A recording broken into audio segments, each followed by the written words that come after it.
I think I was really pleased with how we started the game.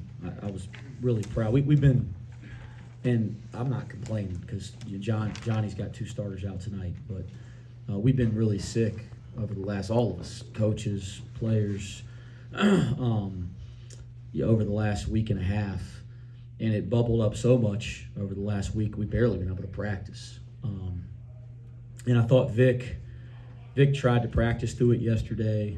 He went through shoot around today, and he tried to give it a go. He just couldn't do it, and I was really proud of him for just trying. That meant a lot to me that he even tried, because he's pretty down and out with whatever illness is going around the team.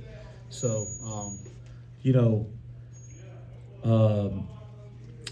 sorry, I lost train of thought there for a second. But we came out and I thought played great. We subbed.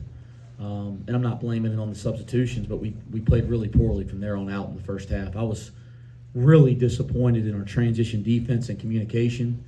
I was really, really disappointed in our defensive rebounding and just quickness to the ball.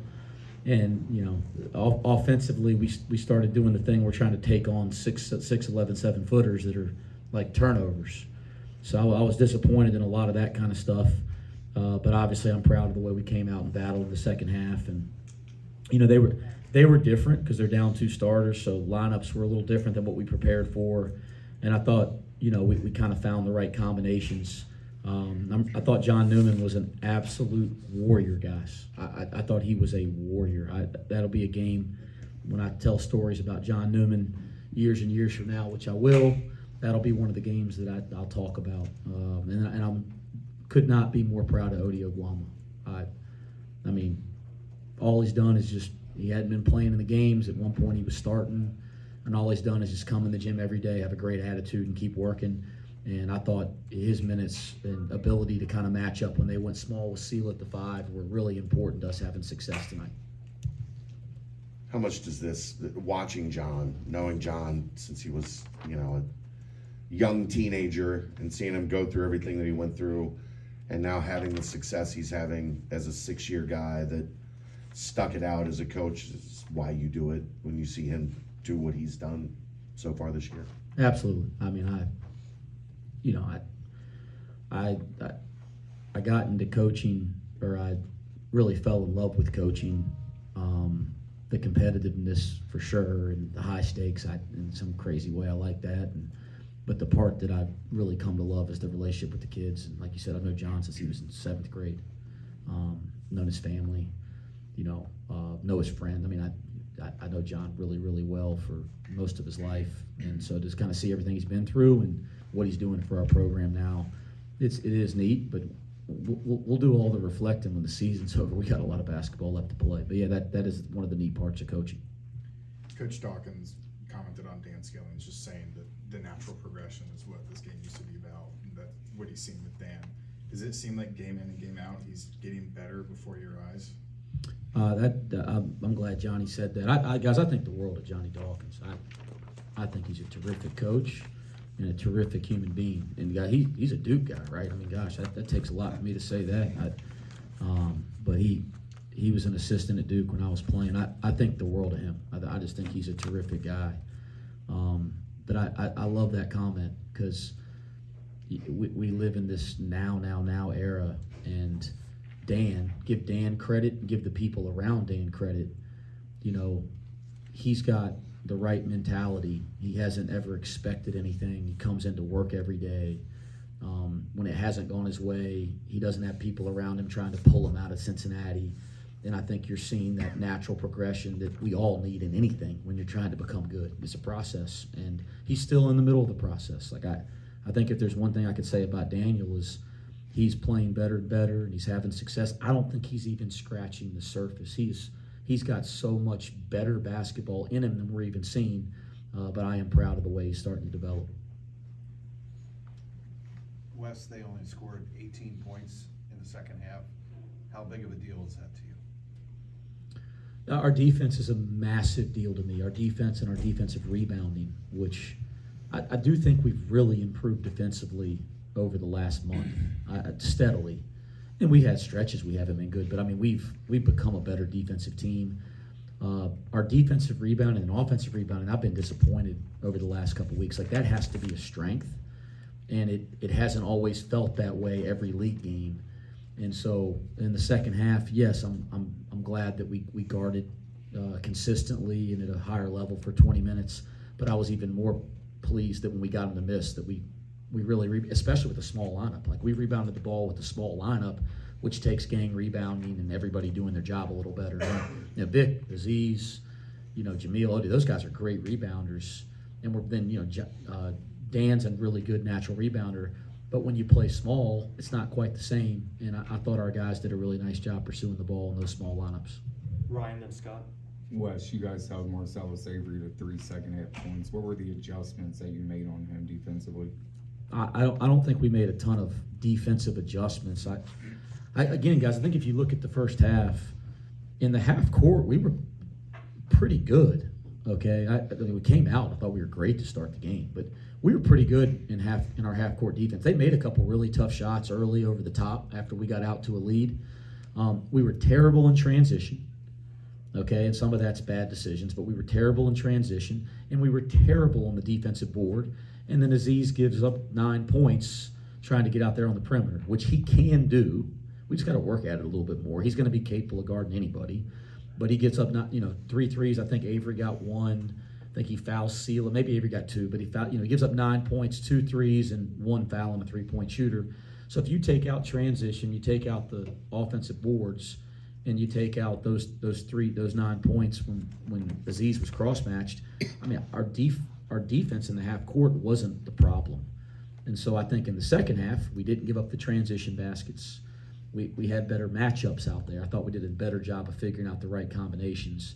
And then I thought we did a better job on the defensive glass. But just kind of the half-court principles of the scouting report didn't change a whole lot. Are you encouraged by your ability to come back in games like this, or are you also aggravated that you haven't had a halftime lead in a while?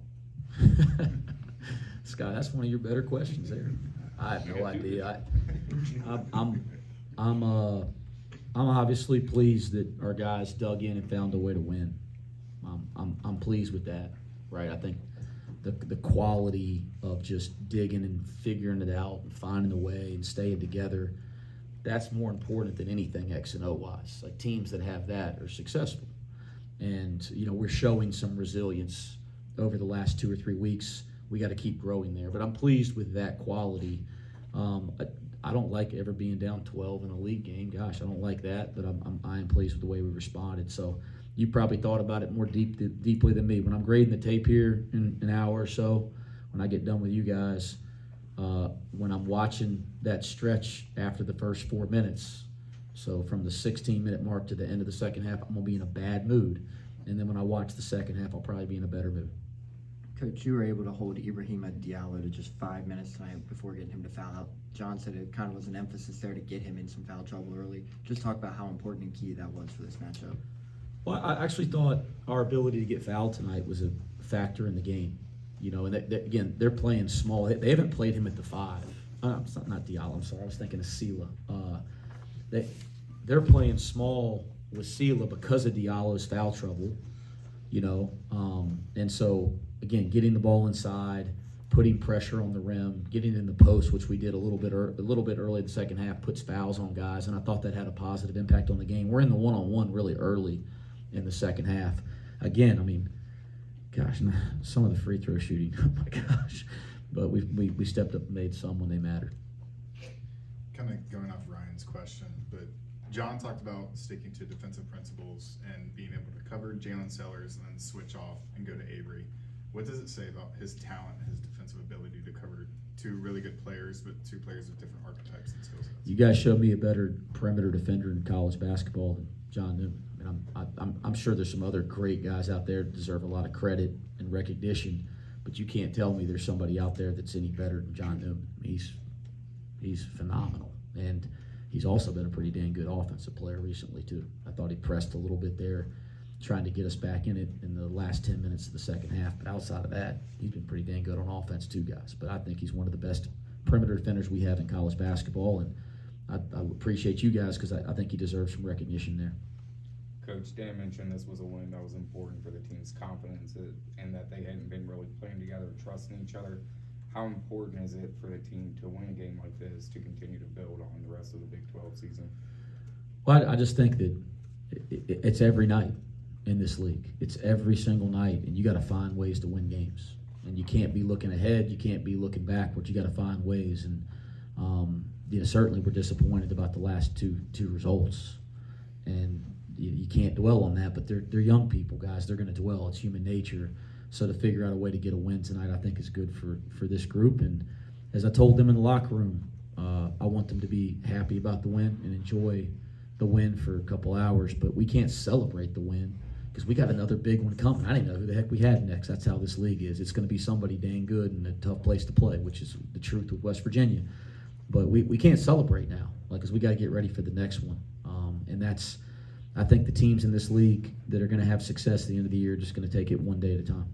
Coach, you guys were one of the better three-point shooting teams in the country by percentage entering conference play, and you're below 30% in conference play, 3 of 14 tonight. Has there been any glaring issue on film, or is it just some of those open shots are not going down and it's hurting the percentage? Well, I think it's a number of things. First off, C.J. Frederick's a pretty dang good three-point shooter. He's played as much basketball over the last month as I have. Okay, so that's going to impact you when your best three-point shooter and your best three-point threat and your honestly best offensive player isn't on the court. That's going to change things for the team a little bit. The second thing is, coming in tonight, Central Florida is the 6th-ranked defense in defensive efficiency in America, and they're only 3rd in the Big 12. I mean, that's pretty funny if you think about it. They're 6th in the whole country, but they're only 3rd in the Big 12. So you're also playing against some great defensive teams, and it's the level of competition is just different. So that's going to have some impact. And then the last thing is we're missing some good shots and shots that I think we can expect to make over time, and we've just had some of that.